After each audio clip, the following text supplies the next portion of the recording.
20일 하늘에서 내리는 일용할 양식 하나님의 말씀은 창세기 11장 1절에서 9절까지 말씀입니다. 온 땅의 언어가 하나요 말이 하나였더라.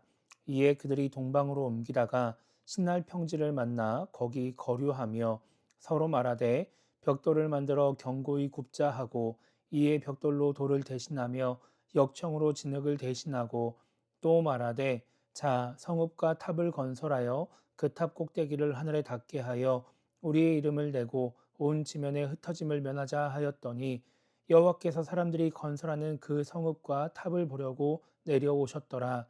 여호와께서 이르시되 이 무리가 한 족속이요 언어도 하나이므로 이같이 시작하였으니 이후로는 그 하고자 하는 일을 막을 수 없으리로다. 자 우리가 내려가서 거기서 그들의 언어를 혼잡하게 하여 그들이 서로 알아듣지 못하게 하자 하시고 여호와께서 거기서 그들을 온 지면에 흩으셨으므로 그들이 그 도시를 건설하기를 그쳤더라. 그러므로 그 이름을 바벨이라 하니 이는 여호와께서 거기서 온 땅의 언어를 혼잡하게 하셨음이니라. 여호와께서 거기서 그들을 온 지면에 흩으셨더라. 아멘. 오늘 이제 우리가 읽은 말씀은 바벨탑 사건에 대한 말씀을 이제 기록하고 있습니다. 창세기 10장 족보에 보면 이런 말들이 나오게 됩니다. 창세기 10장 5절에 보면 이들로부터 여러 나라 백성으로 나뉘어서 각기 언어와 종족과 나라대로 바닷가의 땅에 머물렀더라. 20절 보면 이들은 함의 자손이라 각기 족속과 언어와 지방과 나라대로였더라. 31절 이들은 셈의 자손이니 그 족속과 언어와 지방과 나라대로였더라. 이제 말씀이 나오게 됩니다. 그런데 이제 오늘 1절 말씀 보면은 온 땅의 언어가 하나요 말이 하나였더라 라고 말씀을 하고 있죠. 10장과 11장의 표현이 서로 다르기 때문에 성경학자들은 이 바벨탑 사건 11장 1절부터 9절까지 나오는 이 사건이 창세기 10장 이전에 있었던 사건이라고 말을 하기도 합니다. 그런데 이게 명확한 증거가 없고 또 우리가 그것을 정확하게 알 수 없기 때문에 우리가 이 말씀을 읽으면서 이 사건이 10장과 무슨 연관이 있는지, 언제 일어났는지 이런 것에 집중할 필요는 없는 것 같습니다. 오늘 말씀을 보면 이제 바벨탑 사건이 어떻게 일어났는지 알 수 있는데요. 2절 말씀 보면은 동방으로 옮기다가 신할 평지를 만나 거기 거류하며라고 말씀하고 있죠. 신할 평지에서 사건이 일어났다는 것을 알 수 있는 겁니다.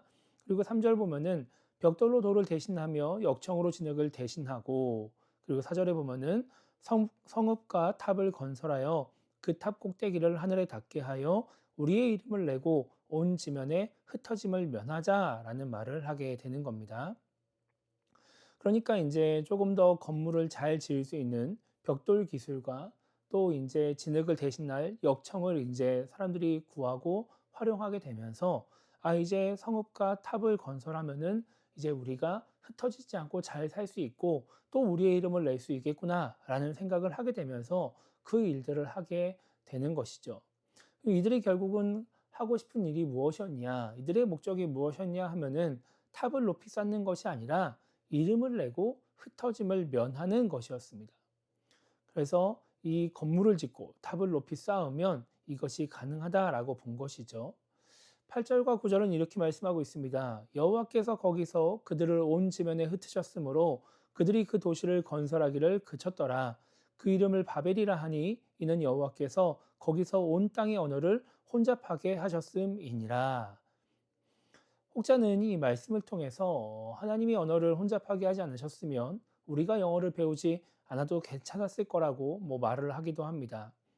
하나님이 온 땅의 언어를 혼잡하게 하신 이유가 무엇이었을까요? 도시를 건설하지 말라는 것입니다. 탑을 높이 쌓지 말라는 것이죠. 왜 도시를 건설하지 않고 탑을 높이 쌓으면 안 될까요? 그러면 하나님을 드러내는 것이 아니라 사람을 드러내기 때문에 그렇습니다. 노아의 후손들은 하나님의 은혜로 살아남은 사람들입니다. 그런데 그렇게 살아남은 사람들이 하나님의 은혜를 드러내기보다 자신들에게 은혜를 베푸신 하나님을 드러내기보다 자꾸 자신들을 드러내려고 하는 것입니다. 이것은 이 사람들에게 자신을 드러낼 만한 능력이 없음에도 불구하고 자신을 드러내려고 해서 문제가 되는 것이 아닙니다. 앞서 살펴본 것처럼 벽돌이 있었고 역청이 있었고 이것을 활용하면 충분히 성읍과 탑을 건설할 수 있었습니다. 능력이 있었던 것이죠. 6절에도 보면은 하나님이 이렇게 말씀하십니다. 이 무리가 한 족속이요 언어도 하나이므로 이같이 시작하였으니 이후로는 그 하고자 하는 일을 막을 수 없으리로다라고 말씀하시죠. 그러니까 하나님도 가능하다고 보시는 거예요. 인간에게 능력이 있다고 보시는 거죠. 그렇게 능력이 있다고 해서 할 수 있다고 해서 나를 자랑하고 나를 드러내도 되느냐? 그렇지 않다라고 하는 것이죠. 그러면 안 된다는 것입니다. 하나님이 그것을 막으신다라고 하는 거예요. 싫어하신다는 것이죠.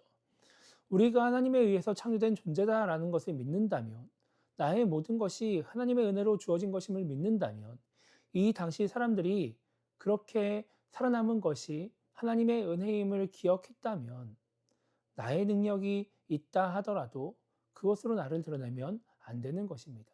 나를 자랑하려고 하면 안 된다라고 하는 것이죠. 우리가 언제 나를 자랑하고 나의 뜻을 이루려고 할까요? 하나님의 은혜를 잊을 때 우리는 그렇게 하는 것입니다. 우리가 어떻게 해야 하나님을 드러내고 하나님의 뜻을 이루며 살아갈 수 있게 될까요? 하나님의 은혜를 기억할 때, 하나님의 은혜를 잊지 않을 때 우리는 하나님을 드러내고 하나님의 뜻을 이루며 살아갈 수 있는 것입니다. 결국 우리는 하나님의 은혜를 기억하느냐, 기억하지 않느냐에 따라서 나를 드러낼 수도 있고 하나님을 드러낼 수도 있는 것이죠. 무언가 능력을 얻고 말고의 문제가 아니라 어떠한 모습으로 삶을 살아가느냐가 결정되는 것입니다. 그래서 오늘 하루를 시작하면서 우리는 이렇게 기도했으면 좋겠습니다. 나에게 주어진 것들, 나의 능력이 하나님의 은혜임을 잊지 않게 달라고 기도했으면 좋겠고요. 그렇게 인생을 살면서 또 신앙생활을 하면서 나를 드러내기보다 하나님을 드러내고 나의 뜻을 이루려 하기보다 하나님의 뜻을 이루어가는 신앙인이 되게 달라고 기도하며 오늘 하루를 시작했으면 좋겠습니다. 그렇게 나에게 주신 하나님의 은혜를 잊지 않음으로 말미암아 오늘 하루 하나님을 드러내며 하나님의 뜻을 이루어가는 우리 모두가 되기를 주님의 이름으로 축복합니다.